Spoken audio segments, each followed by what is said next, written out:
Hey guys, this is Shivam Shaham. Hindi explanation के लिए ऊपर लिंक दिया हुआ है, नीचे डिस्क्रिप्शन में भी लिंक मिल जाएगा। So I will be starting a series on the specific name reactions from organic chemistry. NCERT gives just a brief about these name reactions, but the questions in the competitive examination can be from various types and you need to solve these questions fast and that too accurately. So I will be discussing Finkelstein reaction today. The NCERT gives just 3 lines on this Finkelstein reaction in this chapter, in this page, as you can see. So the questions from this specific reaction can be of various types in the examination.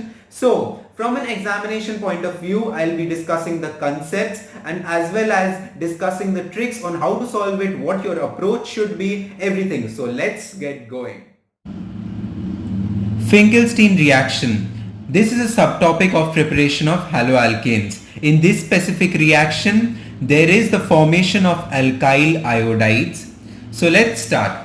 Rx reacts with sodium iodide. What is Rx? R is the alkyl part, where X may be Cl or Br.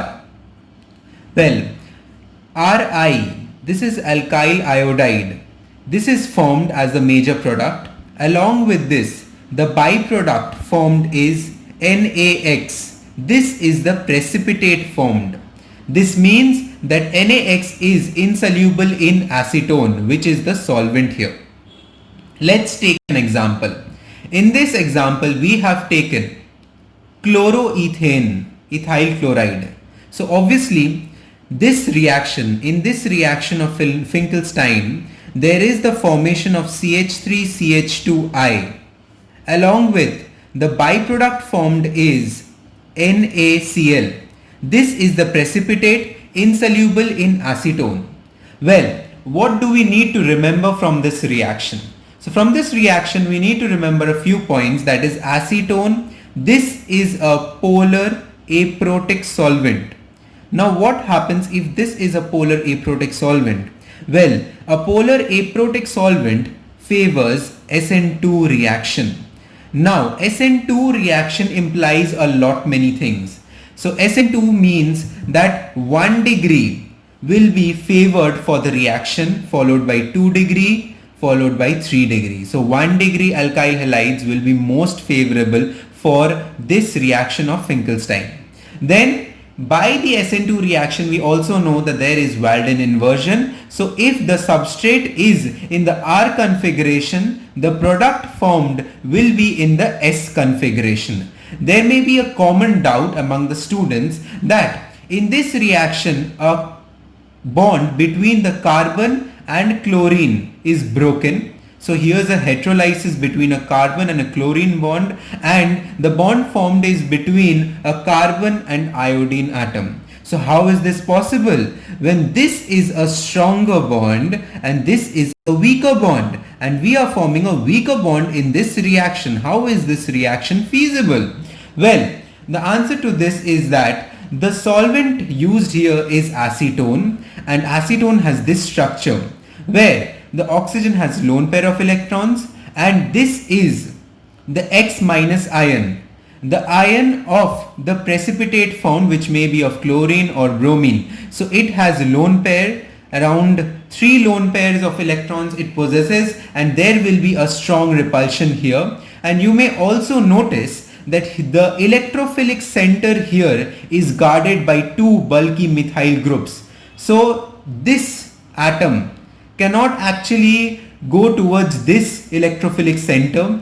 Always remember, chloride ion and bromine ion has a comparatively higher charge density because the size is small as in comparison to the iodine ion. Now, the answer to this is really very simple, and I would like to write it down here, that NaI, that is sodium iodide, is soluble in acetone, but that is not the case for NaCl or NaBr. These are insoluble in acetone. So from this we may know one more fact, that this PPT which is formed of NaCl or NaBr this PPT of the PPT is continuously removed. Now what happens if you continuously remove the PPT? You are removing the PPT from the product side. That means the equilibrium will shift in the forward direction and hence the reaction is feasible, and this is proved by the Le Chatelier's principle. So these are all the concepts where you need to remember mainly that this is an SN2 reaction and therefore 1 degree is most favorable followed by 2 degree, and there is also an inversion of the substrate which in the product side will get completely inverted. You should also know the reason that why a weaker bond is favored in this reaction. Then lastly, how is Le Chatelier's principle proved? Because the equilibrium shifts forward as the PPT is continuously removed. So now let's move to the questions. So these are the few questions on Finkelstein. So let's move to the first question at once. Here we find that this chlorine atom, this halogen atom is present below the plane, and we know that Finkelstein reaction is SN2 mechanism which is followed by inversion. So let's draw the product. So obviously this chlorine will get substituted by iodine, but this will go above the plane. So this becomes the answer.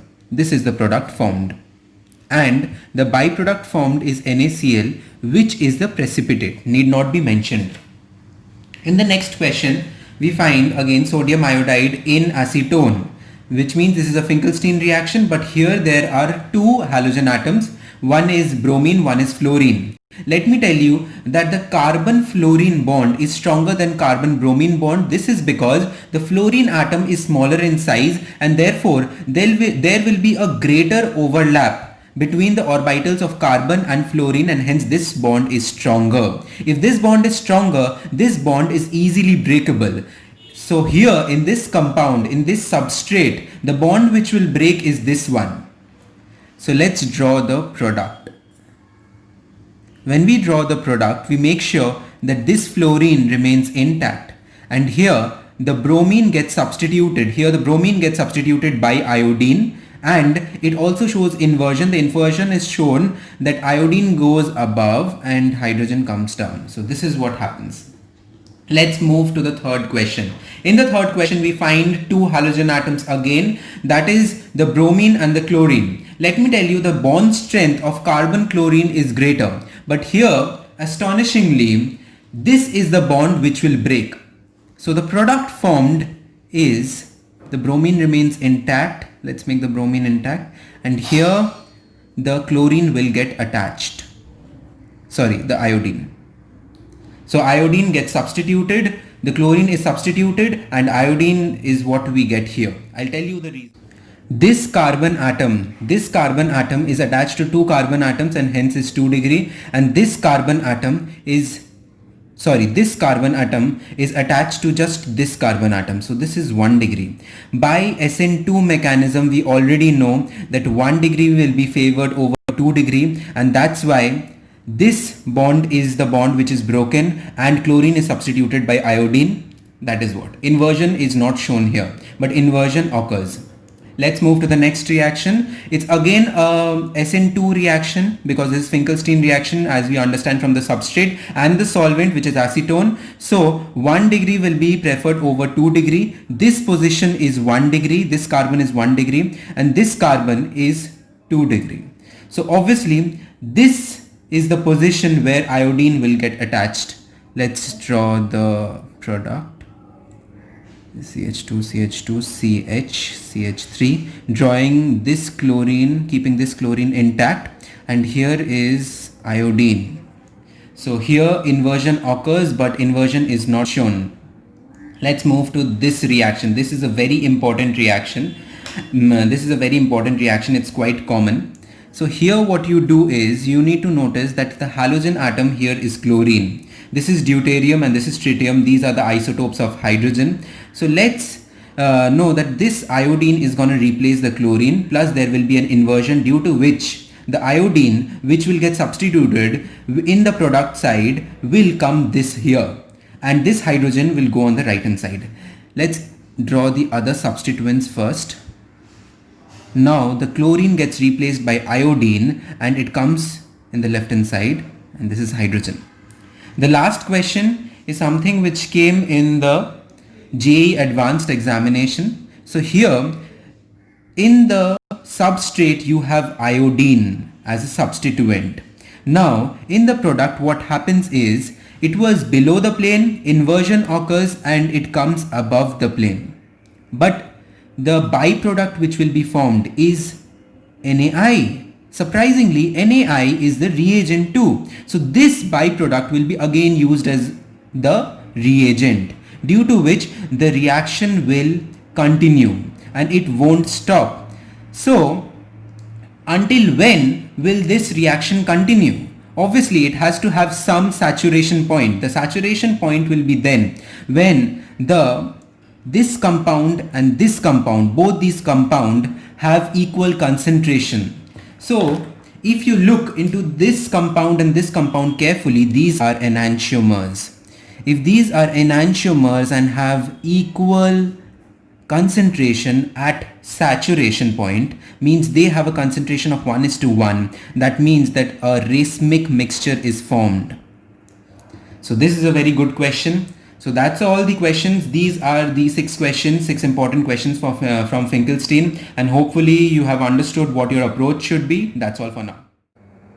So that's all for now. You could follow us on Instagram for mind maps, short tricks and a lot more mnemonics. So that's them. Secondly, the notes which I just created on Finkelstein reaction will be available on my Telegram group. Lastly, do subscribe to my channel for the latest videos. I'll be posting videos, more such videos on organic reactions, specific organic reactions, on which questions, the probability of different types of questions is a lot more. So that's all for now. Stay tuned. Thank you.